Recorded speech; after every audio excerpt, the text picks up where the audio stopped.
في حي واحد عاش أخوان تفرق بهما السبيل. رافع كان الأخ الغني الذي يملك قصرا فخما، أما حازم فكان الأخ المكافح الذي يسكن بيتا صغيرا. كان رافع يرى أن الحياة للمتعة، بينما كان حازم يرى أن الحياة ساحة لبناء الذات. كان الشقيقان يقفان أحيانا أمام بوابتيهما، أحدهما يرتدي أغلى الثياب والآخر بملابس العمل البسيطة، لكن نظراتهما كانت تعكس عالمين مختلفين تماما.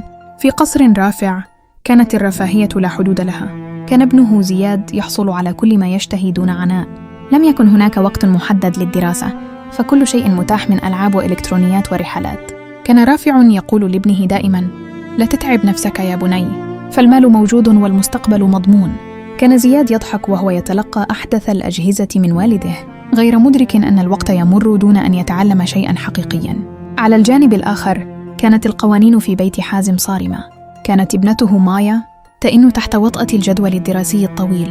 كان حازم يراقب فروضهم المدرسية بدقة ويصر على استيقاظهم مبكرا. كان يقول لها بلهجة حازمة وهو يشير إلى كتابها: العلم هو سلاحك الوحيد يا ابنتي. المال قد يذهب، لكن ما في عقلك سيبقى للأبد.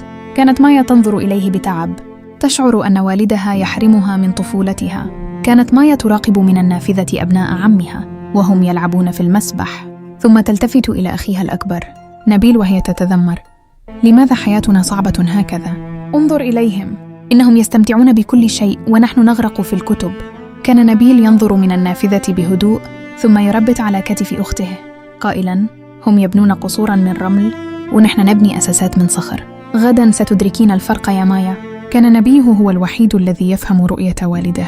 في إحدى الليالي جلس مع والده حازم في الشرفة الصغيرة. سأله حازم: هل تعتقد أنني أقسو عليكم يا بني؟ رد نبيل بابتسامة ناضجة: أبي، أنت لا تقسو علينا، أنت تحمينا من ضعف المستقبل.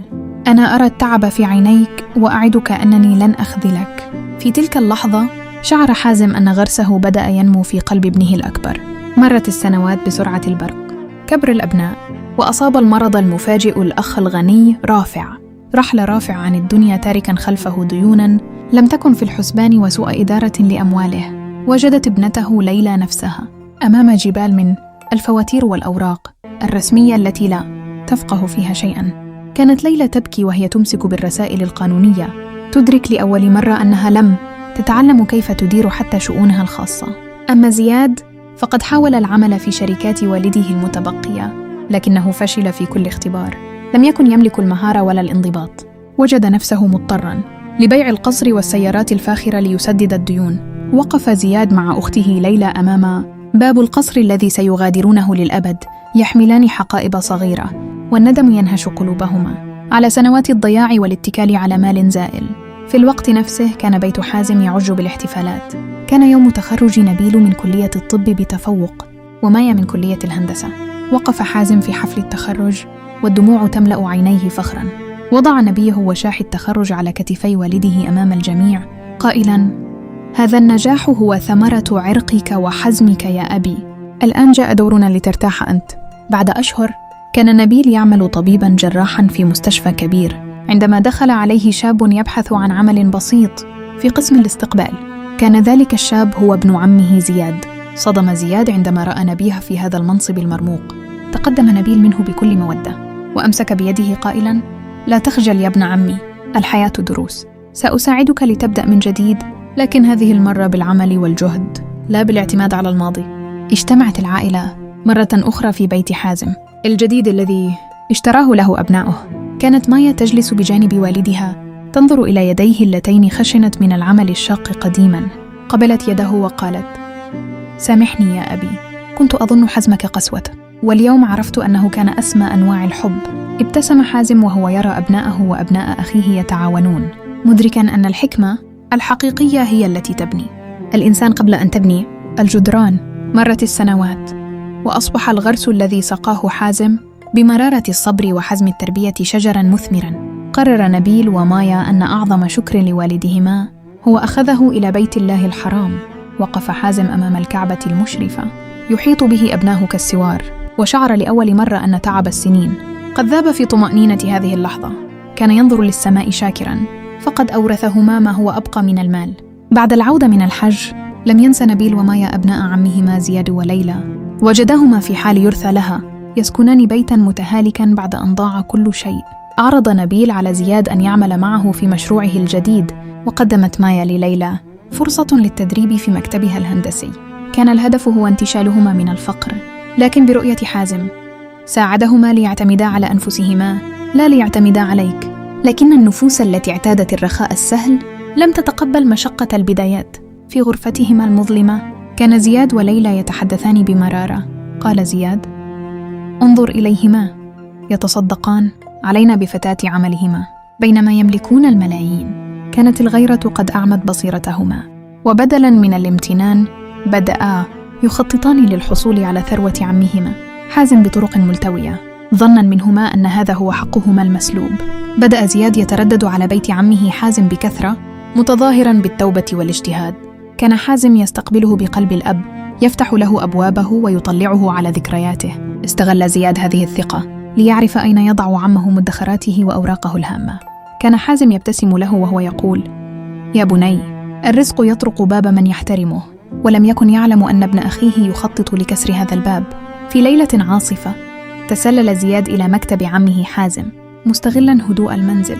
بقلب يرتجف ويدين مرتعشتين بدأ يعبث بالخزانة الخشبية القديمة التي عرف أن حازم يحتفظ فيها بمدخرات الحج وما تبقى من إرث العائلة. كان يظن أن سرقة عمه هي الطريق السريع لاستعادة مجده القديم دون تعب أو عناء.